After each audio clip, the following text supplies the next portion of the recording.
weren't put here to live in the shadows of life, to exist beyond the sun's grasp, to stay on the outside, looking in. No, you weren't put here to live in the shadows of life. It's important to remember the difference between now and forever, the distinction between today and tomorrow, because from time to time they look deceptively similar. Especially when we inevitably find ourselves in the darkest of times. When despite our best efforts, our world is reduced to shadows, void of hope. When tomorrow and today have merged into one endless entity, it always seems to be in these times that we forget that right now is just a moment, not an assigned permanence,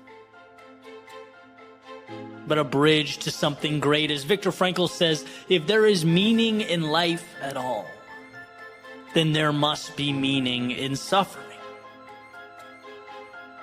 We all suffer, we all hurt, we all go through periods of time where we can't see or hear or feel anything beyond the darkness we find ourselves in, but it's there.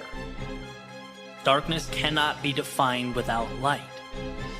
It's in the definition. Darkness is a partial or total absence of light. They need each other, darkness and light. The one thing that can bring darkness to its knees is out there, everywhere, all around it.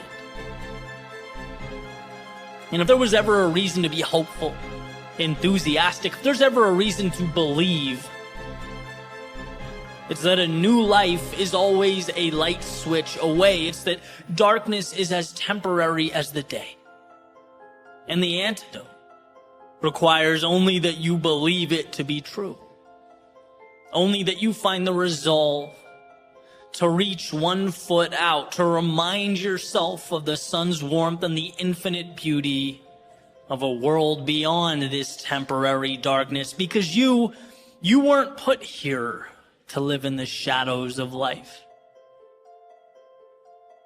but to reemerge like a rocket through the Earth's stratosphere, to swing from star to star like life is a playground and you make the rules. And I think when we look back, we'll be nothing but grateful for those times of darkness.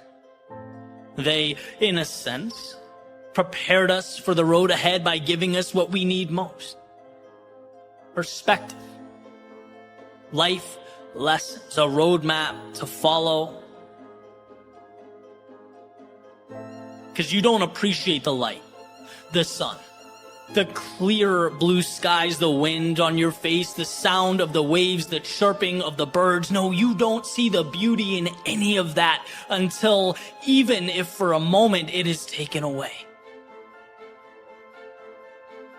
You don't learn about life's abundance until you come face to face with scarcity.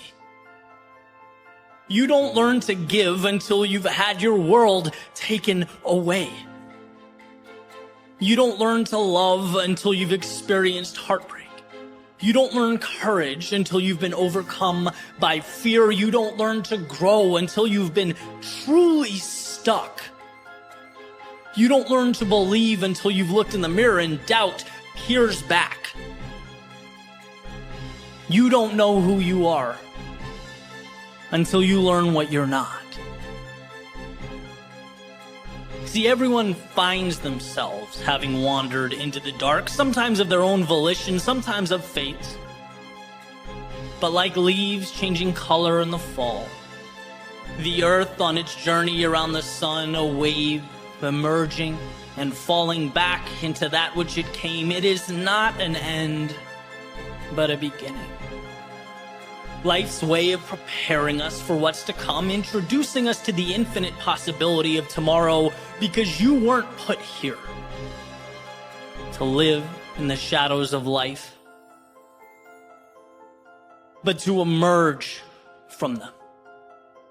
To light up the world. No, you weren't put here to live in the shadows of life.